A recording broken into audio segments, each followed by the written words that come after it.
Сегодня. Что будет актуально завтра? Слушайте, комментируйте, общайтесь с гостями и экспертами. Радио «Комсомольская правда». 92,3 FM. Главное в городе. Гость студии «Радио «Комсомольская правда».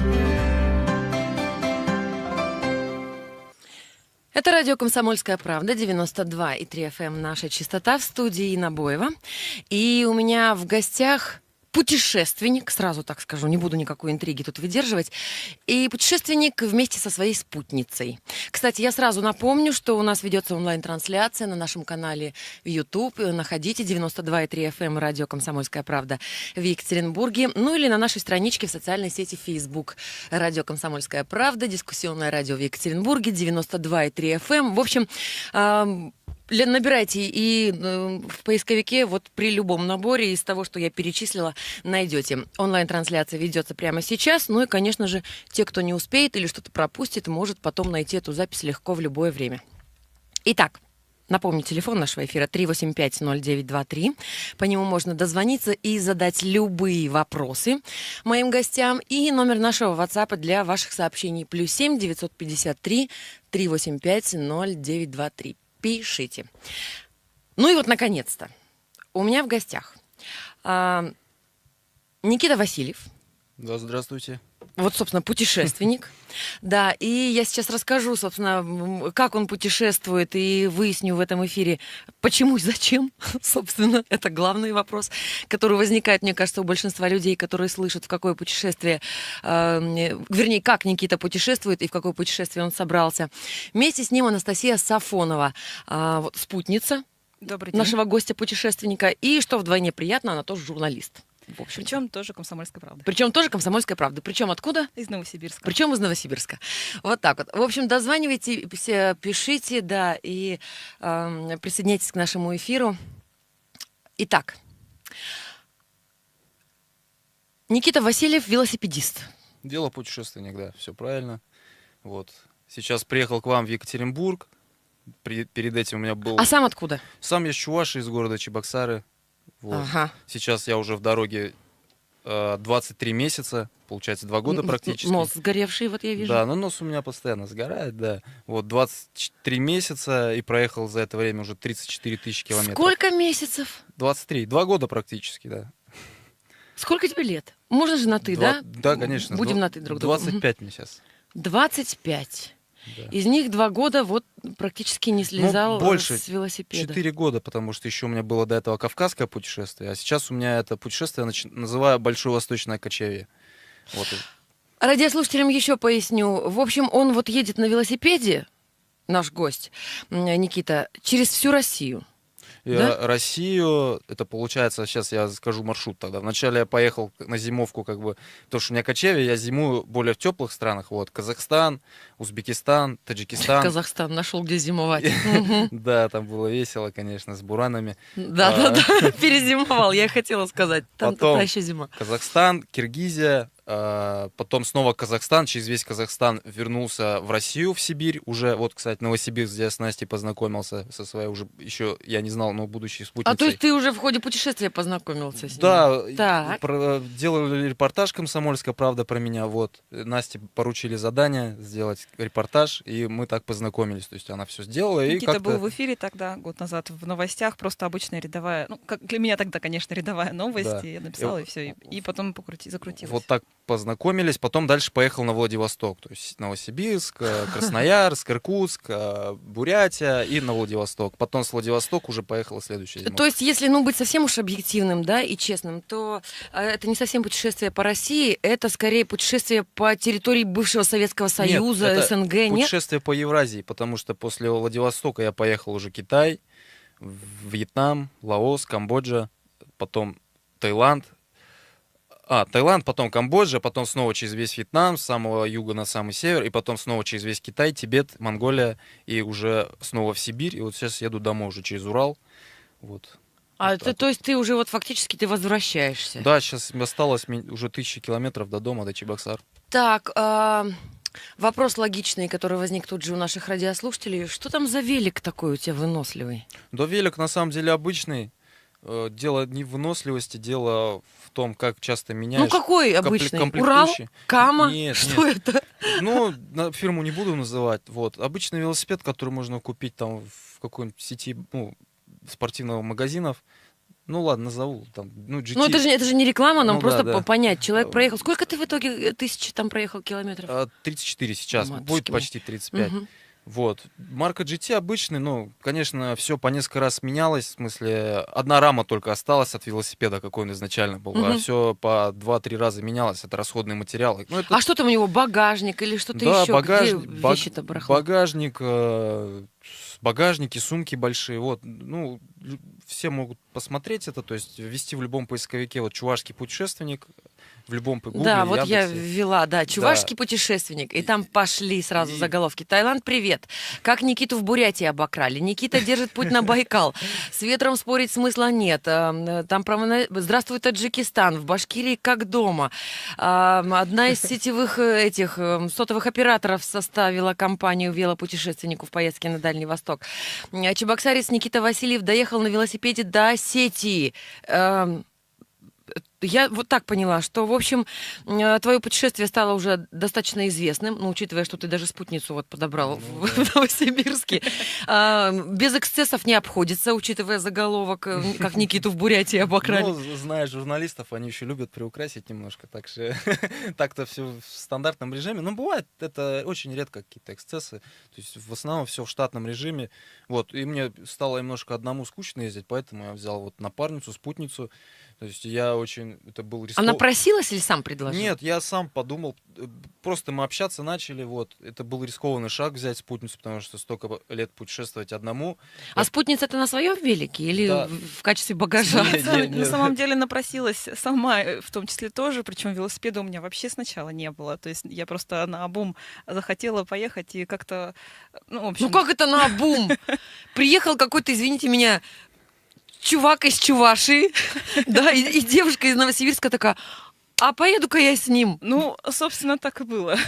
Причем велосипеда даже не было. Вот. При том, что она не велосипедистка, у нее опыта дальних путешествий, не то что путешествий, дальних поездок не было, это был рискованный шаг. Да, вот Настя, она едет, как я, вот по трассе. Так, про скорость. Почему вообще, откуда возникла мысль такого путешествия? Через минутку спрошу, быстро ответим на телефонный звонок. 3850923, здравствуйте. Добрый день, здесь Василий.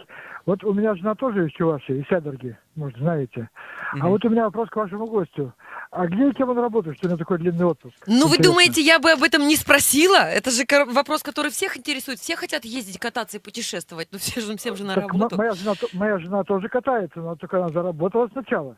Мы сейчас выясним, Василий, спасибо вам большое за звонок. У нас коротенький рекламный блок, буквально через минутку, может меньше. Вернемся и продолжим расспрашивать нашего гостя. Гость студии «Радио Комсомольская правда».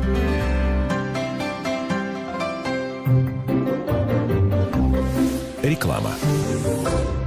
Делай тело. Комсомольская правда. Спорткомплекс «Виктори Спорт» и страховая компания «Выручим» представляют уникальный проект. Делай тело. 5 крутых тренеров абсолютно бесплатно помогут вам похудеть в течение 6 недель. Привет, я Максим Сысоев, 4-кратный чемпион области по армрестлингу. Вместе с командой тренеров-чемпионов сделаем вам новое тело. Выберем всего 5 добровольцев. Прием заявок на участие в проекте и подробности на сайте ural.kp.ru. Телефон рекламной службы в Екатеринбурге 379 27 73.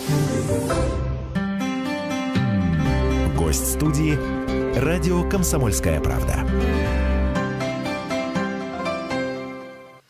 Мы продолжаем наш эфир. Это радио «Комсомольская правда». И я напомню сразу телефончик нашего эфира 3850923. Но можете свои вопросы, а их, кстати, много приходит, нашему гостю присылать просто на наш WhatsApp. +7 953 385 0923.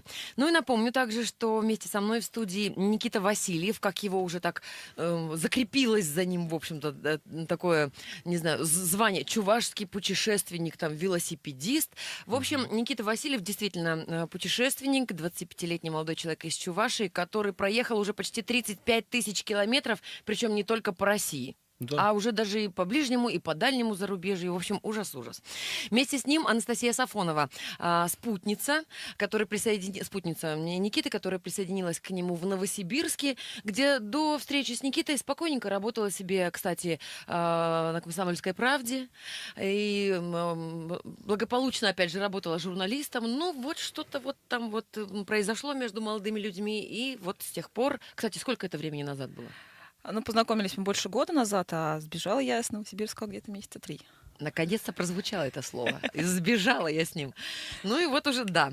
Так, ну то, что Анастасии пришлось, наверное, да, чтобы стать спутницей уже такого путешественника опытного, спешно научиться хорошо ездить на велосипеде, и Никита уже похвастался, что она ни в чем ему не уступает. В общем, не приходится там задерживаться или тормозить, потому что очень даже, да, так все хорошо. Слушай, сколько килограммов в багаж у тебя? У нас вопросы самые разные приходят. Велосипед поэтому... сам весит 15 килограмм плюс багажа 35, то есть где-то 45-50 в среднем. То есть такой муравьишка. Ну, такой нормально весит, в принципе. Но привыкаешь к этому вообще. То есть практически 35 тысяч километров, и вот ты осталось 1000 километров, ты уже возвращаешься обратно к себе в Чувашию, и побывал в самых разных... Ну, давай так, забегая вперед, банальнейший вопрос. Вот где тебе понравилось больше всего? Здесь я, вот, если можно объединить, это сложно, но может быть, да, вот как-то так вот раз и запомнилось, чтобы вот и дороги хорошие, и менталитет, вот люди приятные там помогают, не знаю, и погодка вот совпала, шептала. Ну вот прям где тебе было внутренне, внешне, всяко физически, морально комфортно. Ну, если брать, природа везде по-своему хороша, то есть нельзя так выбирать. Ну, будет неблагодарно так можно. будет. Нет, ну вот если брать уже социум людей, то, наверное, вот в Средней Азии мне понравился Таджикистан сильно очень. Именно гостеприимством людей, открытостью. Ну, везде потом гостеприимные, и Казахстане, и Узбекистане, то есть не в обиду другим, но вот Таджикистан там как-то больше вот такой процент людей, которые тебя зовут, просто заезжаешь в кишлак любой, и тебя в одном конце встречают, приглашают на чай, ну, в итоге чай перерастает там в плов, все дела, потом остаешься на ночь, тебе говорят... Приглашаем вас в плов, такое людоедское племя. Да, вот, и потом остаешься на ночь, потом на другой день, то есть тебя вообще не отпускают, так говорят, оставайся, вон, видишь, погода какая плохая, холодно, давай. Вот, так это Таджикистан. А вот если Юго-Восточную Азию брать, то, наверное, Вьетнам. Тоже, Вьетнам, это Юго-Восточный Таджикистан, я его назвал, тоже люди такие, много открытых людей, природа мне тоже близка, ну, так... Очень комфортная была, не очень жарко, как, например, в Таиланде или там в Камбодже. Вот, поэтому, наверное, Вьетнам. А так мне везде, в принципе, нравится. В Таиланде. Кошмар, туда лететь 11,5 часов из Екатеринбурга. Вот. А так и Сибирь мне понравилась. Это вот Забайкалье, где там мало людей, много природы дикой, хорошей. Мне очень это нравится. Ладно, давай вернемся к началу. 2 года назад тебе 23. Ты что-то закончил, где-то учился? Я учился на учителя географии. Вот оно, где собака порылась. Правда, я не доучился, я бросил университет. Это еще до Кавказского путешествия, это еще году в 2014-м бросил. Ну, ты собираешься доучиться, успокойся? Ну, надо будет, да, но вот я что-то... Ты тем более теперь географию своими глазами полмира посмотрел. Ну, это у меня практика большая, так, внеурочная. Вот, потом хочу все равно уже преподавать в школе, как-то передавать опыт уже подрастающему поколению. Ну, дай бог, все так будет, все получится. Вот, и поэтому сейчас сам познаю. Ну вот теперь, отвечая на вопрос Василия, не только, потому что все-то вот пишут «молодец, молодец», но с другой стороны, человек, который не закончил высшее образование, кинулся в путешествие, причем необычное, на велике, сложное, да, и 2 года на это потратил. Откуда? На какие средства? Понятно, что бензин тебе не нужен, но все равно элементарно. Не знаю, там визы, питание, какие-то расходники. Ну да, это самый часто задаваемый вопрос. Ну, когда вот я... Потому что всем хочется, никто не может. Да, уезжал на Кавказ, я уезжал вот с 10 железными рублями. Я был студентом, был голодный студент, на впечатление, и можно сказать, и в буквальном смысле. Серьезно? Вот, отправился с килограммом гречки с 10 рублями, вот, и это был для меня такой урок выживания. Я выехал из Чувашии, поехал на Кавказ, на юг, вот, и первый... Погоди, так изначально это была идея вот поехать и вот прямо вот на выживание? Ну, вообще вот много людей хотят путешествовать, но хотят вот, чтобы была какая-то большая, крупная сумма денег. Если человек действительно хочет путешествовать, он отправится в любом случае. Я о деньгах тогда вообще не думал. То есть я знал, что, ну, не пропаду, люди помогут, мне много не нужно. То есть гречку, чтобы можно было сварить в котелке. И я вот первое, когда у меня кончилась гречка домашняя, вот, которую я купил еще дома, ну, я заработал перед путешествием, но это все вложил в снаряжение, то есть велосипед, сумки и все дела. Вот, и я просто заезжал в деревню и просил у людей какую-нибудь крупу, гречку, макароны, чтобы просто можно было мне сварить. Вот, ну, люди помогали, так не отказывали. А потом я уже стал более известный, людей больше стало смотреть меня, кто-то начал... А в какой момент? Помнят, наверное, все фильм «Форест Гамп», да, когда он просто выбежал из дома и побежал. И потом там нечеловеческая вообще известность, и бренды, и все остальное, да? В какой момент тебя вот догнала вот эта, ну, так назовем ее, слава, когда вдруг ты понял, ой, меня тут в интернете и в СМИ называют путешественником из Чувашии, и вот вдруг я стал известным, потому что просто вот поехал. Ну, я как представитель Чувашии, вот поэтому я чувашский путешественник, вот, и все знают, вот, что он из Чувашии, мне это приятно, потому что о Чувашии не везде знают, к сожалению, хотя знают, чуваши везде по России Да живут. все знают. Ну, не знают, где она находится даже. А я вот как объясняю, где там находится, все равно как посол такой неофициальный. Вот. Ну, Слава, как после Кавказа я приехал, вот, приехал и отправился уже в это путешествие, и вот в этом путешествии уже более-менее начало, когда я видео особенно начал снимать, это в Китае, я поздно начал видео снимать, вот видео, у меня свой канал есть на YouTube, вот, начал снимать видео, вот тогда уже больше людей по всей России, ну, вообще со всего мира начали смотреть меня, вот, и что касается финансов, вот, сейчас уже и появляются какие-то компании, которые хотят какой-то рекламный ход, например, сделать, там, видео, чтобы я их там лейбл накинул в обложку, то есть появляются такие, ну, главное, сейчас не голодаем, я не скажу, что большие деньги, но какой-то ремонт сделать с велосипедом и не голодать, в принципе, хватает. И люди помогают, которые смотрят, то есть видят, что что-то в чем-то нуждаешься. Потому что... Почему велосипед? Я вот буквально на днях вернулась тоже такой, ну, я на автомобиле, правда, да, из такого путешествия, покаталась немножко по стране, по разным городам и весям. Я видела людей, которые путешествуют автостопом, да, даже там вот периодически там подкидывала да, там их. Ну, как правило, это молодые люди, там от 20, не знаю, до 25 лет. Рюкзак, ну, их сразу видно. Да, это автостопщик. Доброжелательные, как бы и с удовольствием общаются, и попадаются ленивые, которые от заправки до заправки, например, ездят. Попадаются такие прямо, которые вот прям пешком прямо идут и на ходу голосуют. Велосипедистов не видела ни одного. Ну вот, к сожалению, пока еще только набираем обороты, вот в велопутешествии, я такой свой... С автостопом, да, прости, там все понятно. Я немножко пройду пешочком, какой-нибудь сердобольный меня там человек там подберет в попутчике, да куда-то докинет, вот я и покрыл там 200-300, там может больше, если повезет, километров. А на велике-то ты к нему приколочен же, как гвоздями, с великом тебя никто не погрузит. Нет, погрузит, но вообще начинал путешествовать тоже автостопом, я образил так Украину, Белоруссию, все, это еще когда мне было 17 лет исполнилось после школы, я вот так путешествовал, как бродяжничал, можно сказать, там познавал, искал себя, чем хочу вообще заняться в жизни, вот. А велосипед потом все равно пересел на велосипед, потому что я понял, что это свобода, автостоп мне надоел, это нужно, ты постоянно зависишь от водителей, нужно общаться, а я такой по своей натуре, ну, люблю помолчать спокойно, наедине с собой, и вот велосипед это как раз дает вот это... такую ауру создает. Независимость. Да, независимость, никакого бензина не нужно. Едешь себе спокойно по 100 километров в день. Ну, это средняя такая, золотой стандарт. Вот, и очень здорово. И ты понимаешь, что ты своими силами все это преодолеваешь, такое большое расстояние. И сейчас смотришь на карту, смотришь свои маршруты, просто обалдеваешь от того вот, пройденного расстояния вот, по Евразии. Вот. Извини меня за интимный вопрос. Не подташнивает тебя от велосипеда? Потому что вот все люди, даже, ну, кто, например, ну, неважно, там, 5-10, там, да, тысяч километров, ну, вот едет, проезжает на автомобиле, а они, ну, вот потом, знаешь, такое, есть такое отторжение хотя бы на несколько дней, вот вообще за руль там, например, нет. А у тебя там почти 35 тысяч километров на велосипеде с педалями.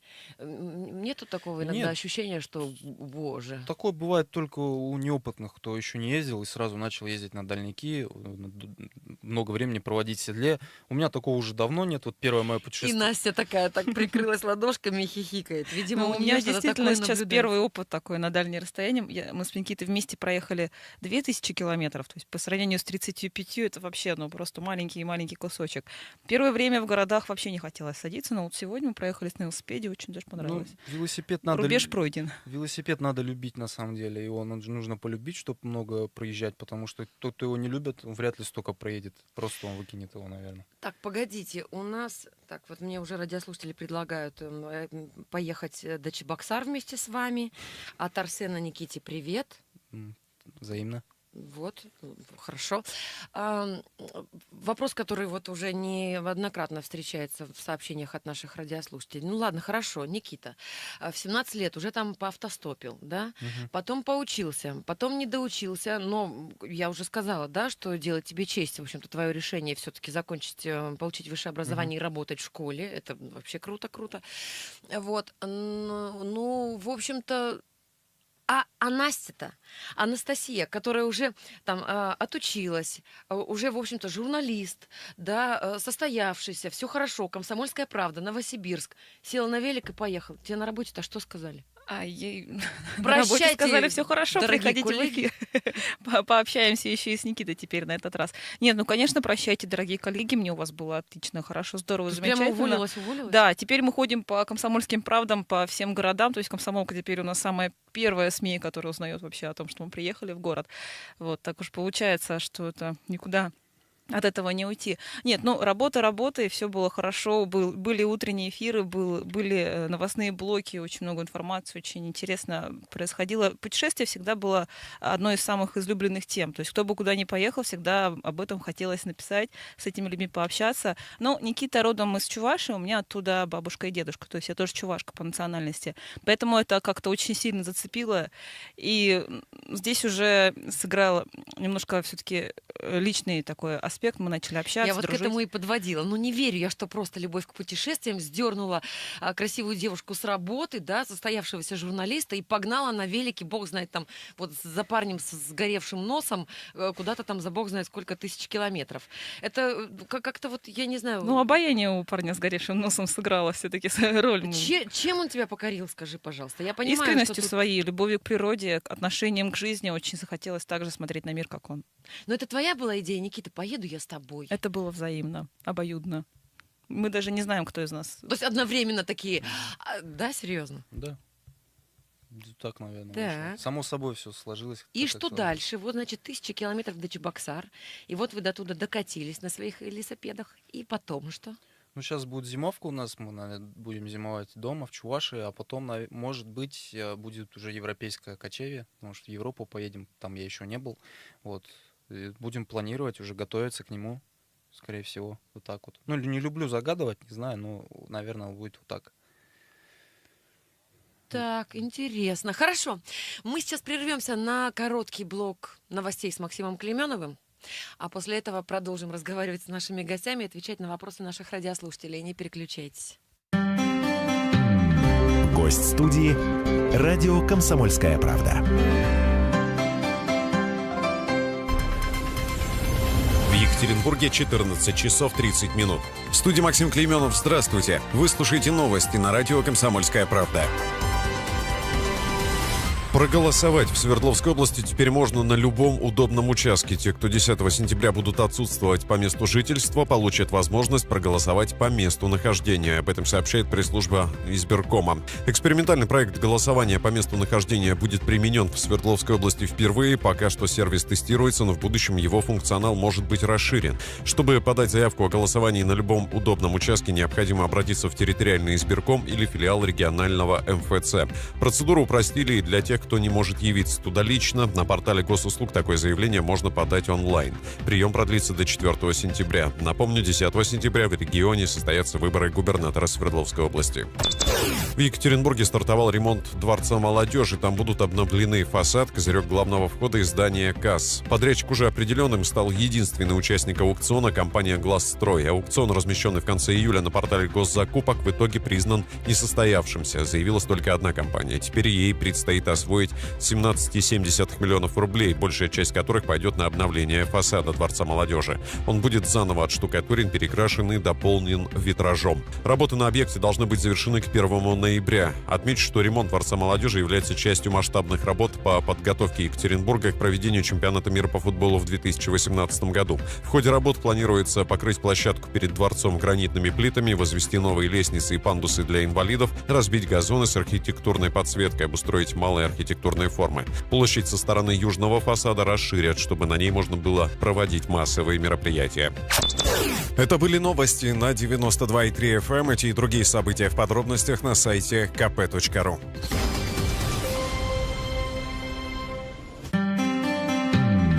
Гость студии «Радио Комсомольская правда». Мы продолжаем наш эфир, и я напомню, в студии на радио «Комсомольская правда» Никита Васильев, путешественник, велосипедист, велопутешественник из Чувашии, уже известный, всемирно даже известный. 35 тысяч километров за 2 года проехал Никита, и я-то сначала думала, что по России, во всяком случае, так мне рассказывали коллеги, а вот выяснилось-то, что не только по России, в общем-то, уже и Вьетнам там, и Таиланд, и что-то там еще там было. Вот, и нашу Азию тоже он объездил. В общем, не только по России. Что там, Россию-то можно, наверное, объехать и гораздо быстрее. Ну, Россия, хотя она, конечно, очень большая. Россия не такая большая, кажется. Когда проедешь на велосипеде до Владивостока, она не такая уже большая, кажется. Слушай, да, я напомню, вместе с Никитой Анастасия Сафонова, ну, тоже теперь можно назвать ее путешественницей, да. Особенно учитывая, что у ребят в планах, в общем-то, отдохнуть. Они сейчас возвращаются в Чебоксары. Осталось им проехать 1000 километров вот, для завершения этого маршрута длинного.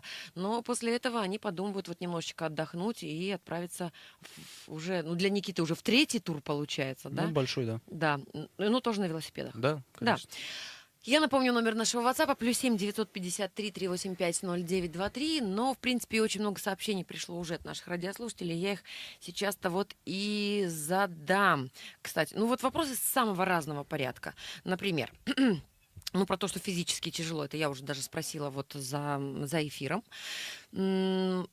И Никита сказал, ну да, каждый день на каждодневный велосипеде. труд. Ну, золотой, говорю, стандарт 100 километров в день. Ну, то есть норма. это вот принцип такой, каждый день проехать хоть сколько-нибудь. Да, ну вот мы сейчас едем по Сибири, сколько, вот с Новосибирска едем, наверное, 2 дня только с попутным ветром, или просто, когда он не мешал, остальное все встречный ветер, то есть тяжело ехать. Тут же еще и ветер для вас важен. Да, мы как в море, для парусники. нас важно многое, ветер, погода. Ну вот в последнее время ветер очень мешает, западный именно ветер вот здесь идет. Едем на запад, и западный ветер. Так, ну а самочувствие, вот упомянула, например, Настя. А бывает так, что, не знаю, живот болит, голова, не знаю, температура. Да, в конце концов, 5-я точка уже сиденьем, уже от сидения устала. Тогда что? Ну, у меня нет такого. Очень редко. Там бывает, иногда прихвораешь, там, типа простуда, отлежишься 2-3 дня в палатке и нормально едешь дальше. Вот, бывает такое. Главное высыпаться на самом деле. Да. Вот я сейчас поняла, что очень плохо в городах, и раньше не высыпалась совершенно, стоим там 6-7 утра. Главное это сытость и высыпание и сытость. Высыпаться. То есть быть выспавшимся и не голодным. Да, и все нормально уже идет. Слушай, а вот этот принцип проезжать каждый день хоть сколько-нибудь, ну, не было такого, что, например, доехал и прям, ну, хорошо. Не знаю, там, всем разные вещи нравятся, да, кому-то там степь, открытое пространство, кому-то, наоборот, там вот лес там шепчет, для кого-то море, вот все, и хочется, ну, на несколько дней задержусь, хорошо. Да, я постоянно так делал, вот во Вьетнаме так на неделю прям поставил палатку, нашел мыс безлюдный, очень хороший, и вот так стоял, продуктов взял, гречки, так варил, жил неделю. В лесах бывает там на 2 дня, и сейчас с Настей так же делаем. Слушайте, вот учитывая, что Никита 2 года не слезает с велосипеда, и он несколько раз уже упомянул гречку, при этом он говорит, что ну вот практически не бывает у него плохого самочувствия. Слушайте, гречка и спать, я поняла, это рецепт. Рецепт хорошего самочувствия, нужна здоровья. Нормированность, то есть это как на любой работе, нужно отдыхать. знать время езде и знать время отдыху. Когда хорошо отдохнешь, и катиться лучше, чем загонять себя как конь.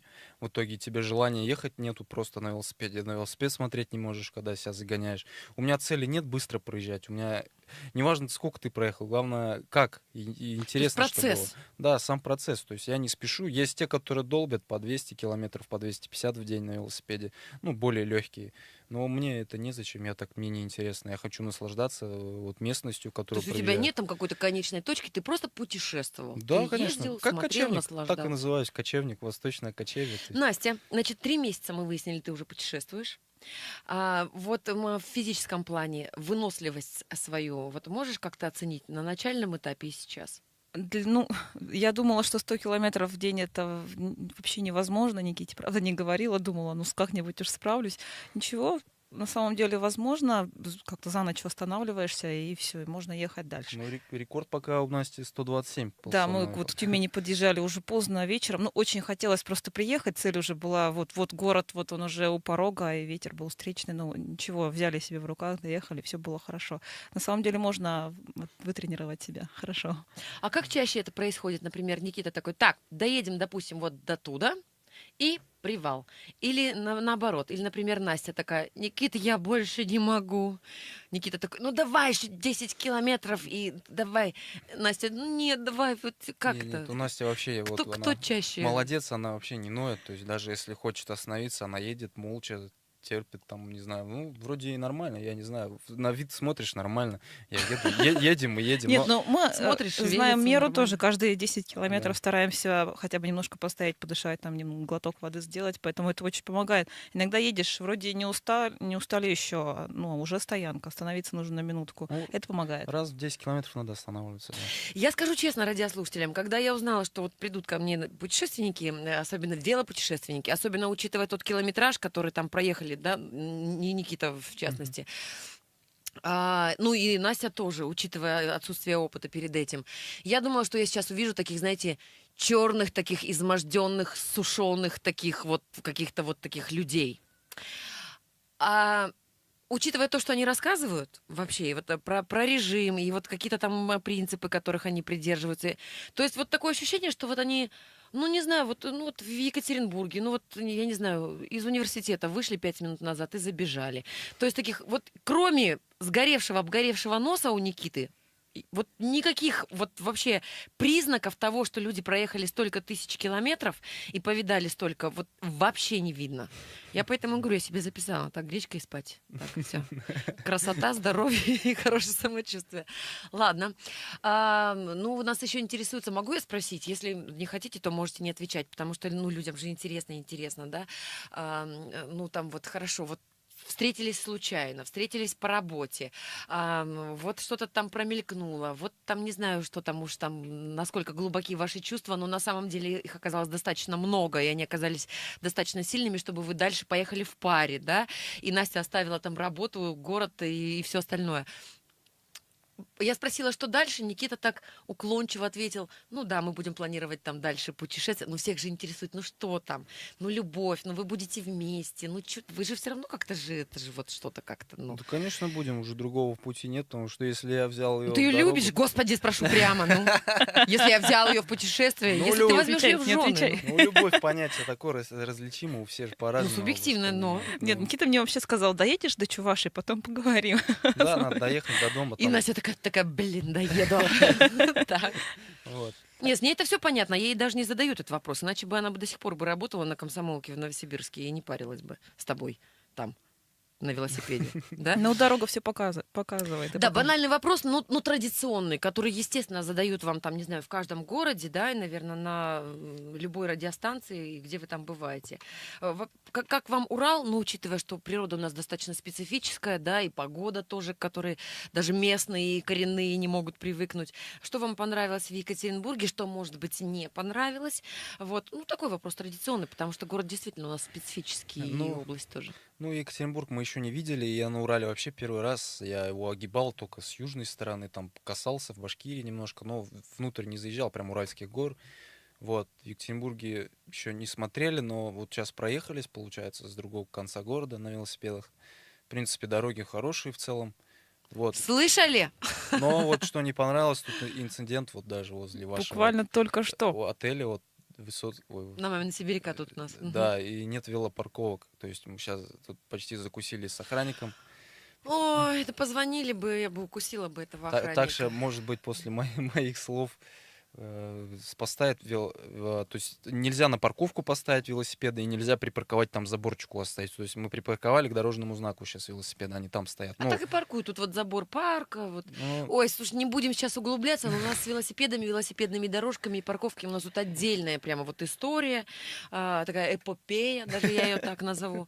Вот, то у нас делают велосипедные дорожки, но так, как будто бы вот, как будто для врагов, то их вообще нету, то вот начинают позиционировать тут вот типа мы все за ЗОЖ, и, ну, в общем, не знаю, как, наверное, и во многих городах, в общем, все через как обычно. В российских городах это так и есть, к сожалению, пока. Зато очень понравилась природа за городом, вот в подъезде к Екатеринбургу, вот такие сопки, горки, это было и интересно, Сопки, и красиво. Ну да, Это Урал. западная сибирская равнина закончилась, она муторная такая, ровная, как доска просто, и болото, и как-то поднадоело. С горками все-таки веселее ехать, стимулируют они. Ну да, у нас тут еще, да, чем дальше в лес, тем больше дров. А отсюда-то поедете в каком направлении, так, чтобы понимать? Поедем на Пермь, то есть на запад, на Пермь, Ижевск, Йошкар-Ола и ну там ровненько, да, там гор по большому счету уже нету. Мгм.